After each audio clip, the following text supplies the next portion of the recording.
ఇక్కడ very bad thing ఏమంటే ఇది అడల్టేటెడ్ మిల్క్ అని తెలిసి కూడా డైరీ వాళ్ళు తీసుకోవడము, దాన్ని ప్రాసెస్ చేయడము, ప్యాకేజ్ చేయడము, ప్రజలకు దాన్ని డిస్ట్రిబ్యూట్ చేయడం అనేది చెప్పాలంటే క్షమించరాని నేరం అండి.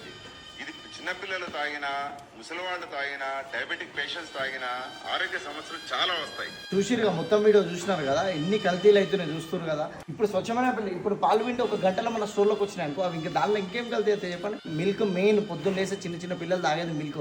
సో ఇట్లాంటి దానిలో కల్తీ కావద్దు, కల్తీ చేయొద్దు. చేసే వాళ్ళని మీరు నిలదీయండి, మీరు అందరు సపోర్ట్ చేయండి. ఈ కల్తీని ఆపుదాము. నా ఒక్కరి కోసం కాదు, మన పిల్లల కోసం. నియర్ బై ఫార్మ్స్ ఉంటాయి కదా, ఫార్మ్స్కి వెళ్ళి విజిట్ అవ్వి ఆడ తీసుకోండి. పిల్లలు కాదు ఇవ్వండి, చిన్న చిన్న పిల్లలు కదా. నా దగ్గరికి ఎక్కడెక్కడో దూరం నుంచి వస్తారు కస్టమర్స్. ఎక్కడ దొరుకుతుంది ఒరిజినల్ మిల్క్ అని చెప్పి ఒక నమ్మకం లేదు. నా నేమ్ త్రూ మీరు అమ్ముకోండి. అట్లా కూడా నేను హెల్ప్ చేస్తాను మీకు. సో ఎట్లనైనా మీరు కంటిన్యూ చేయండి. వాటర్లో పౌడర్ కలుపుతున్నారు అనుకో, పాలు అనేది తయారవుతున్నాయి. అవి జనాలకు అమ్ముతున్నారు. ఈ ప్యాకెట్స్ ఇంకా అవి దాని గురించి కూడా మాట్లాడేది వేస్ట్ అసలు చెప్పాలంటే.